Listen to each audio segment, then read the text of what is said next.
алав яг хүн зорилгынхоо төлөө жинхэнэ өөрийнхөө үннээрээ амьдарч байгаа тохиолдолд нэг их ядарч туйлдаад байдаг юм байхгүй юм байна. Учир нь бидний ихэнх ядаргаа туйлдаж чинь сэтгэл дотор өрнөдөг буй сэтгэлийн зөрчлөөс хамаарат байна л да. Энэ хүн би хэлэх ингээд хэлчмээр байдаг, даанч хэлж чадахгүй, хэлж болохгүй. Ажлаа ингээд хийчмээр байдаг, даанч болохгүй байгаа. Тэгэхээр өөрийнхөө жинхэнэ үнийг хэлж чадахгүй. Энэ дээр гарч ирээд гацаад байдаг. Тэгээд дотроо бухлаад бодоод байдаг. Тэгээ би ямарамаар байна, даанч амарч болохгүй. Одоо нөгөө бидний 6 сарын хөтөлбөрийн 2 дахь төвчний хичээл сэтгэлийн учрыг олох нэг хичээл байгаа шүү дээ, тийм ээ. Тэр хичээл чинь сэтгэлийн олон хэсгүүд байдгаа. Зарим нь бол ингээ менежер, зарим нь бол гал унтраагч гэх, зарим нь бол ингээ шахсан хэсгүүд байдгаа гэд.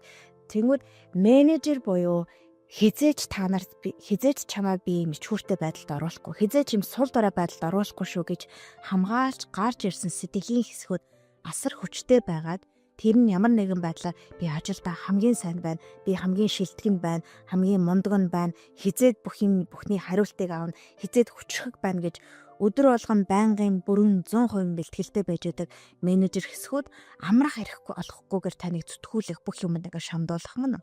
Гэтэл хүн чинь байгалийн хуулиараа амарч тэгээ ажиллаа доошоо амрах үедээ амарч чадахгүй сэтгэлийн нэг хэсэг нь таныг өмнөөс чинь амьдралын чинь гартаа авчаад амраахгүйгээр одоо цагт чинь байлгаж анхаарлаа чинь төвлөрүүлэхгүй байнгын ийм байдалтай байлгаснаас болоод би сэтгэл мах бод чинь ингээд туйлдаж эхэлнэ. Сүнс чинь туйлдаж эхэлнэ. Сүнс чинь унтаа байдалд орно мөн.